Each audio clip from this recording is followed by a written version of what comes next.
Welcome to the lecture on the brain. We're starting over because we had a few glitches, but uh, we're looking at various subjects, starting with the structure, embryonic development, meninges, the hindbrain functions, midbrain, forebrain, and some higher forebrain functions, things like judgment and planning, for example. But that will be tomorrow, Wednesday. The brain is about 3 to 5 pounds. You can hold the human brain in the palm of your hand. Well, I don't recommend it. And we talked a little bit about evolution of the brain, but I'd like to talk about the difference of the brains of current animals so that you could see how the brain may have evolved into its current structure in the human brain. But these are all mammals. The cat, rat, dolphin, human, and chimpanzee. And we had some good guesses. Yeah, so we had the cat, human, chimpanzee, a rat, dolphin. Interestingly, the dolphin and the chimpanzee are opposite. But yes, this is the rat, this is the cat, the human, the chimpanzee, and the dolphin.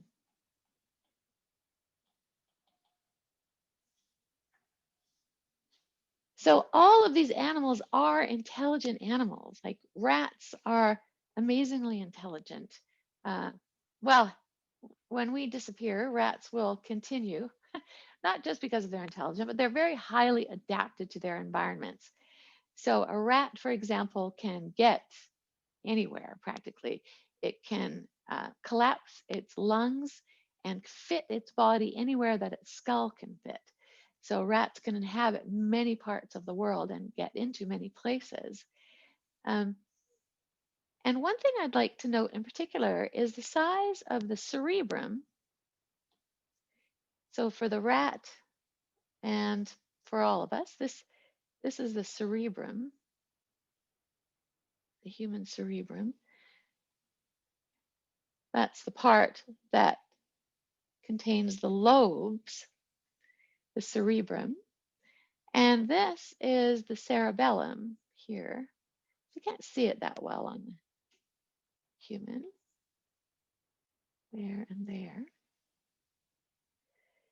So there has been a progression of structure in the brain, a progression of folding. So the dolphin brain and the human brain are quite well folded. The dolphin brain's folds aren't as deep. The chimpanzee and the human's brain's folds are a little bit deeper. So what's happened over time is an increase in the surface area of the brain. So over geologic time, there has been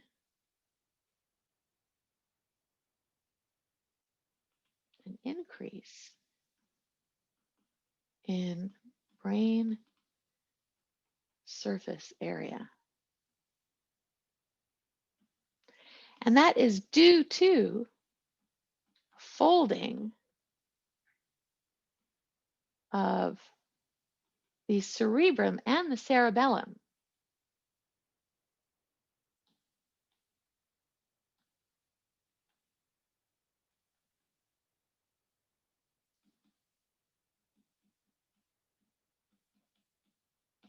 The cerebrum and the cerebellum. So the cerebellum is the part of the brain that's responsible for movement and coordination. And one thing I've noticed about the brains here is that the cat's cerebellum seems to be larger relative to the cerebrum. Of course, cats rely on their balance and coordination for predation. So big cats in the wild, for example, lions and pumas, are very flexible and also have extremely good balance and coordination. But the brain isn't quite as folded.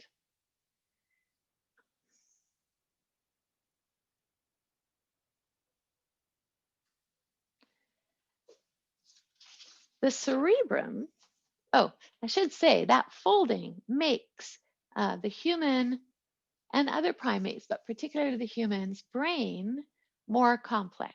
Complex because of all of the folding, creating more surface area and more area for synapses. More area for synapses. So here is the cerebrum and cerebellum in color. Two terms I'd like to introduce you to when we talk about the brain. The front we refer to as the rostral end, that's toward the forehead.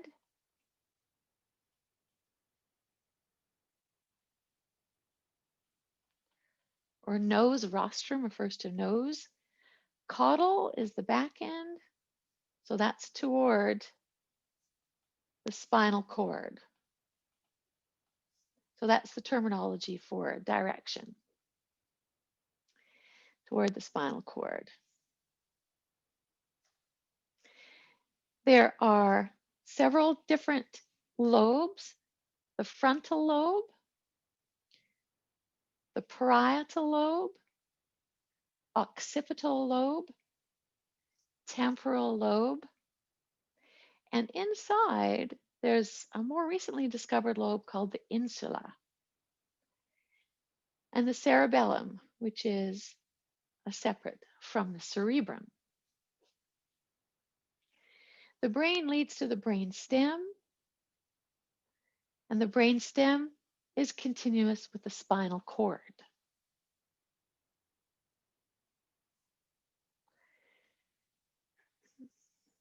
Where do functions happen in the brain?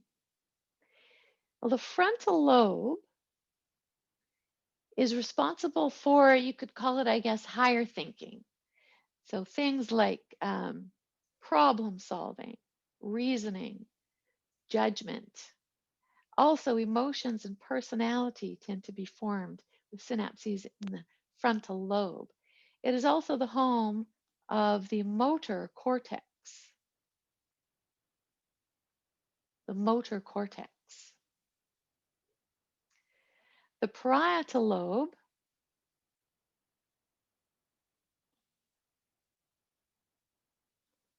is largely involved with sensory sensations.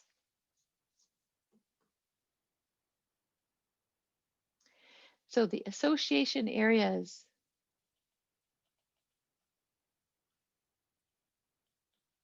for somatic senses, those are the senses from skin and skeletal muscle. Those occur in the parietal lobe, and also, importantly, the sensory cortex is in the parietal lobe. The temporal lobe is largely responsible for such things as hearing, language, and speech. One of the main functions of the occipital lobe is vision. The visual cortex resides in the occipital lobe. And the insula, which isn't mentioned here, you would have to peel back some of the brain to see the insula, is responsible for understanding language, for example.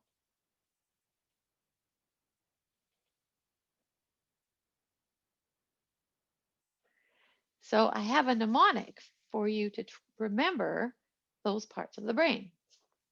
And it is, using the first letter of words is a very good way to remember words, because it increases connections in your brain. Whenever you connect something new that you've learned to something you already know, it's easier to recall because you've started a pathway. So the frontal lobe is for fiddling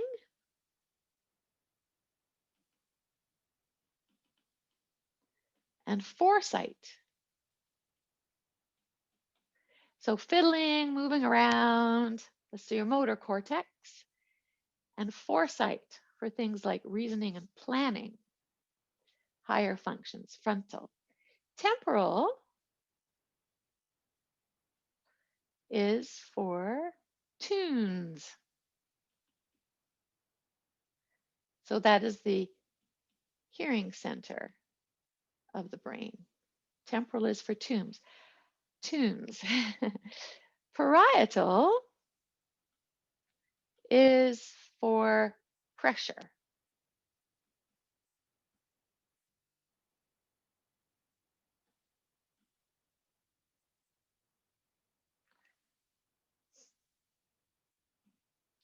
Somatic sensory, somatic senses. So you know how you feel pressure in your arm. If somebody pushes your arm, you feel that pressure, and that is synapsed in the parietal lobe. Occipital is for optics, vision.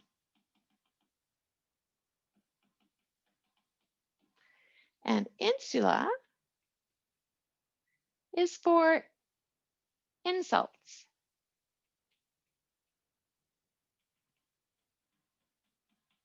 Language, understanding language. Putting together language is a whole other story we'll get into later. It requires many parts of the brain: speech, reading, writing, formulating sentences. It's quite complex.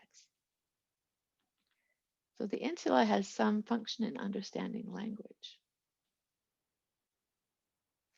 So those are just some ways in which you can remember what the different lobes' functions are.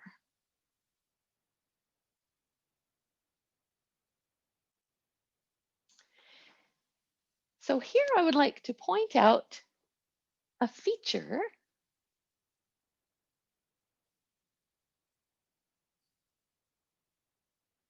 What is that fissure called? Do you remember? Can I clear my, oh, sorry, yes, I can. Clear all drawings. Yes, thank you. What is that fissure called? Do you remember? It starts with an L.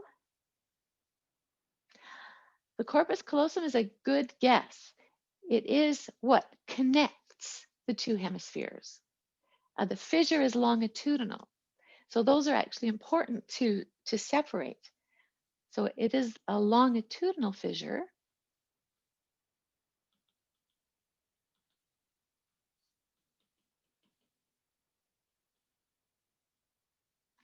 That separates the left and right hemispheres.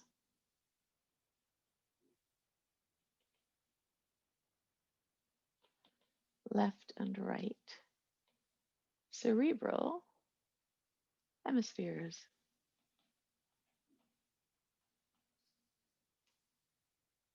Trying to slow down a little bit. And two other things I'd like to point out are the sulcus, a sulcus, singular. This is a sulcus. Those are the grooves that are formed by the folding of the brain. The plural term is sulci. The gyri are the bumps, the folds. Those are the gyri. Singular is gyrus. There is an important sulcus, the lateral sulcus, that separates the parietal lobe from the temporal lobe.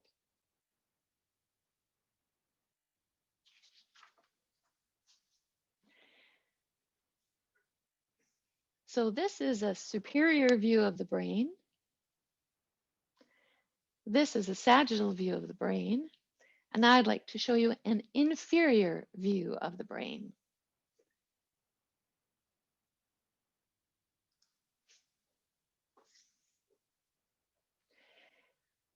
So we saw this in the lab. what you can see in an inferior view is the frontal lobe here, the olfactory tracts, and bulbs. So these are the bulbs, the olfactory bulbs, and these are the tracts. What sense are the olfactory bulbs and tracts responsible for? What sense? Special sense in your head. The sense of smell. Good. The optic chiasm is here, where the optic nerves cross over. One nerve from each eye. What else do we need to point out? Look at that. I've covered up the pituitary gland. Sorry about that. Optic chiasm is here. The pituitary, I'll put that in red. It's here. So remember, when we dissected the brain, sometimes the pituitary gland gets cut off when the specimen is preserved. Let's see, the temporal lobe, temporal for tunes, for hearing. The pons, which is a bit of a paunchy kind of section of the brain stem. The medulla oblongata, which is here. You can also see here cranial nerves that are originating in various structures. So these cranial nerves originate in the medulla oblongata, and there are nerves that originate in the pons, and of course the cerebellum. The cerebellum is an interesting structure. It's smaller but powerful. It's only 10% of the volume of the brain. It has 50% of the neurons. I mean, when you consider that your entire existence is about balance, posture, and movement, it's understandable. So here is a view of a cross-section showing gray matter and white matter. This is an opposite relative location than the spinal cord. In the spinal cord, the gray matter is deep. In the brain, the gray matter is superficial. And this is also part of the cerebral cortex. So the cortex is the outermost gray matter of the brain. There are also deep locations of gray matter, such as here, the nuclei. That is also gray matter. So synapses occur deep in the brain as well. There are many nuclei in the brain. So just as a review, gray matter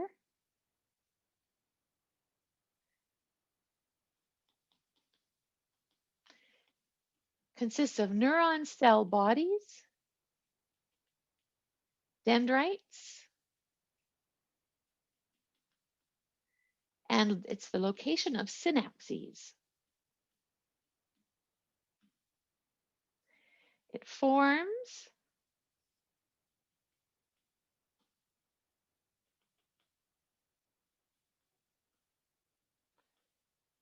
the cerebral cortex,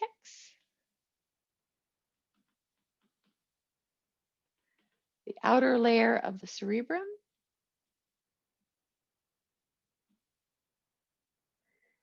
and the outer layer of the cerebellum.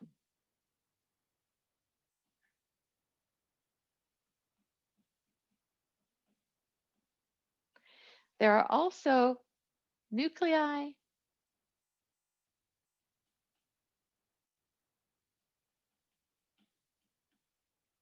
deep within the brain.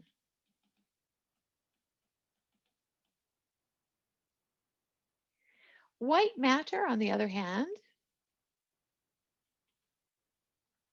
is bundles of axons.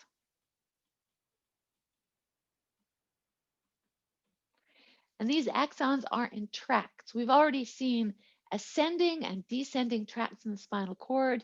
In the brain, there are association tracts, projection tracts, and commissural tracts that we'll look at a little bit later. So white matter forms tracts that connect parts of the brain.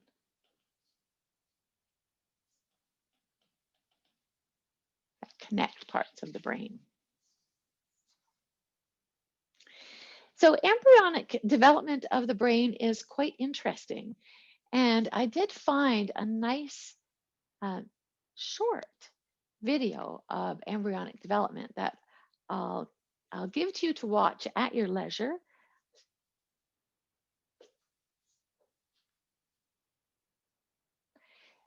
So there are three tissues that are formed, three layers that are formed in an embryo. Ectoderm, that's the outer layer of an embryo. Mesoderm, that's in the middle, and endoderm, which is the inner layer. So the mesoderm becomes muscle and skeleton. The endoderm becomes the lining of the digestive tract and some organs. And the ectoderm becomes skin, but also the nervous system.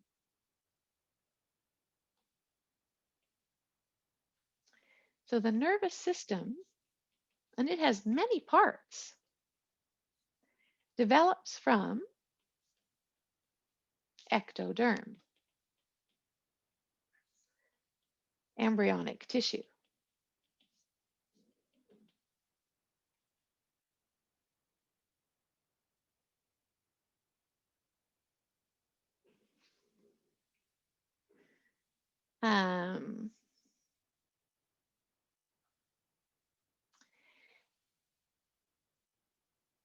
This shows what is happening at different times of development. Excuse me. The first days, 19 to 20 days, 22 days, 26 days. So this is a very important stage of development of the nervous system. The various structures are this. So we have our surface ectoderm tissue. It forms what is known as the neural plate.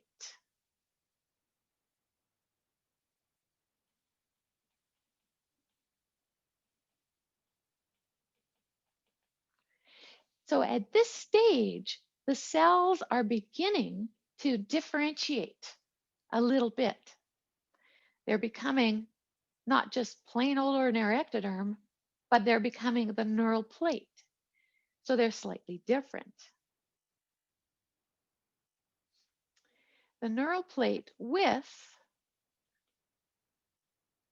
neural folds that you can see here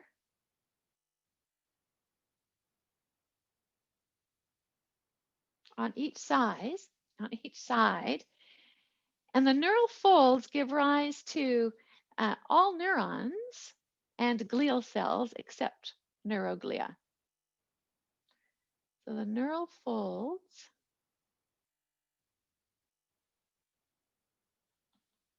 eventually will differentiate into, that's what I mean by give rise to, neurons and glial cells.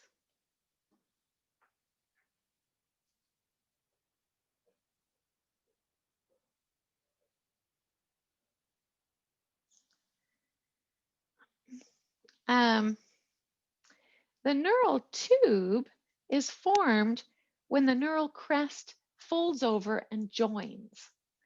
When that joins, the neural tube is formed.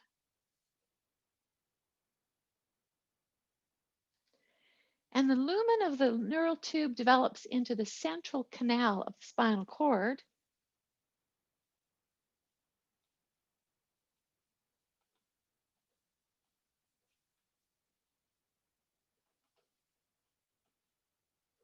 of the spinal cord and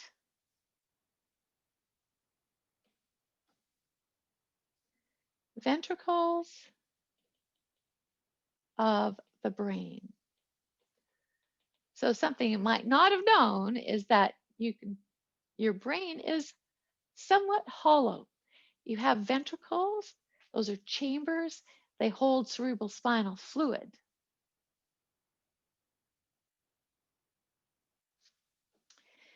The cells along the edge or the margin of the neural groove those are called the neural crest.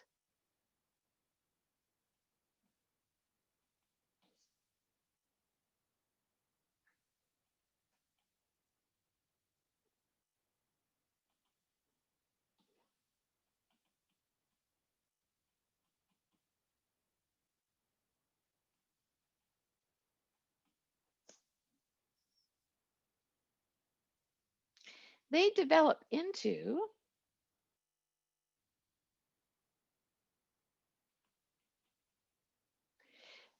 sensory and sympathetic neurons,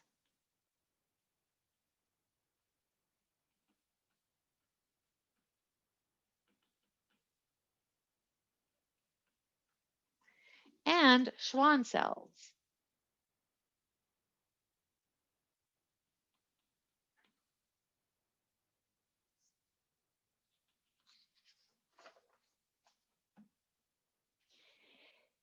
The brain continues to develop. The neural tube itself starts to show dilations, 3 dilations.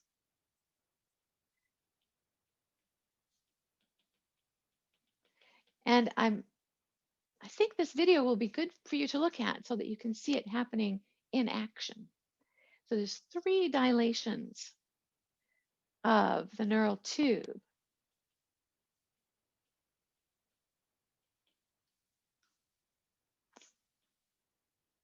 And those are called the forebrain at this stage. I'm going to leave a space there to show you what the forebrain becomes. The midbrain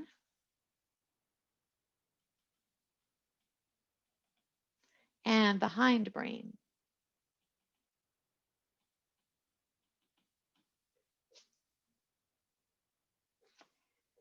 So I'll show you what that looks like, and then we'll go back to our notes. These are the dilations here. The hindbrain, the midbrain, and the forebrain.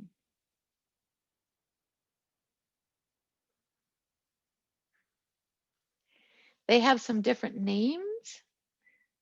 The proencephalon, the mesencephalon, and the rhomencephalon. And they further start to divide into their own dilations. The proencephalon divides into the telencephalon, the optic vesicle, and the diencephalon. The mesencephalon just remains the mesencephalon. And the rhomencephalon divides into the metaencephalon and the myelencephalon. Now I know it sounds complicated and it's a lot to remember, but what I would like you to concentrate on for your purposes is this last one, the fully developed one that shows what everything has become and the important structures we're going to talk about with respect to function. So the forebrain becomes the telencephalon here, that's the cerebrum, the diencephalon, which is part of the cerebrum, but it's the hypothalamus, the thalamus, and the epithalamus. We'll look at those. The mesencephalon, well, that's the midbrain. The hindbrain then becomes the pons, the cerebellum, and the medulla. So those are the terms to remember. I'll circle them all.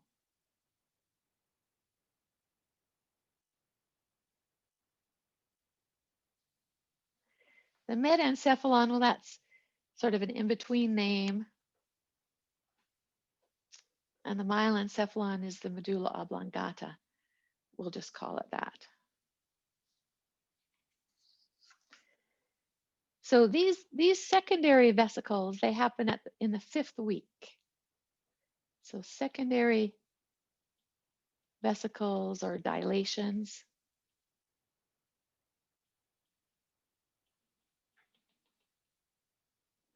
And they occur in the 5th week.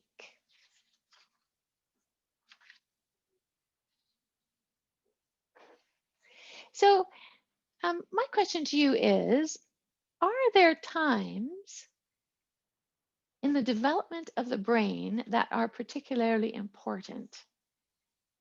So are there critical periods, for example? You know what? I just wrote all this on the slide we just saw. So I won't add any additional notes here. I'll just say, see next slide. I think it is more clear if you look at this slide, the development of these early sections of the brain. Brain development. Are there critical periods? So there's been a lot of research into that. This is one original chap, Konrad Lorenz. You might have heard of him if you've ever taken psychology. So he thought that maybe there was a critical time to learn certain things. And he studied, in this case, ducklings. He also studied geese. And he found that there's a function known as imprinting. He called it imprinting, where the infant must see something or hear something or smell something in order for the infant to react to it. And his function was the adult moving away from the baby, the duckling. So ducklings imprint on a parent moving away from them. And to them, the signal is to follow.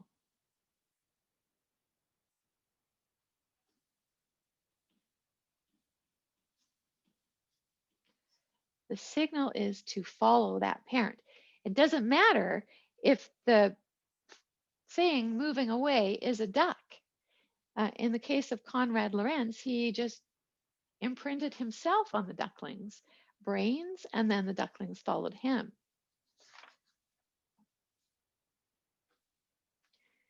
So neuron connections in early development may not form. They may not form.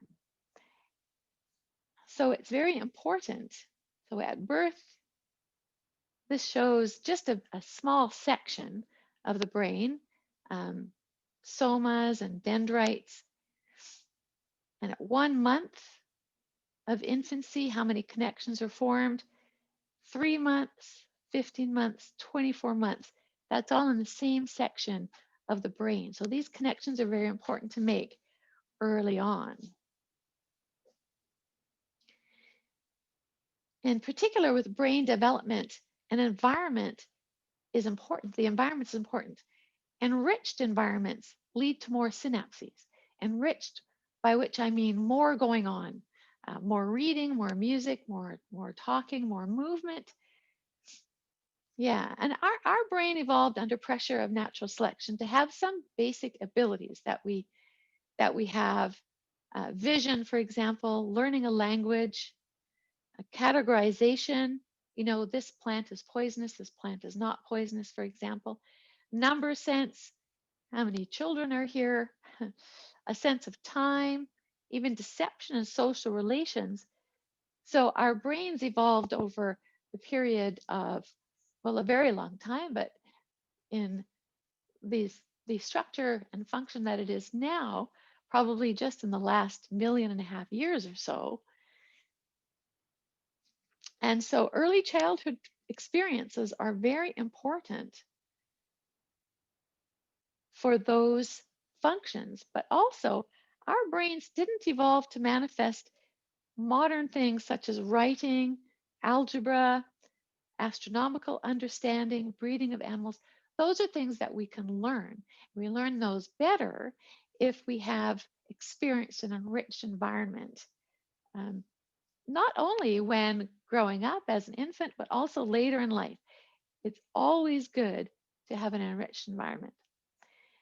And what I would like to do now is show you a video. So I'm going to stop the program for now. Thank you.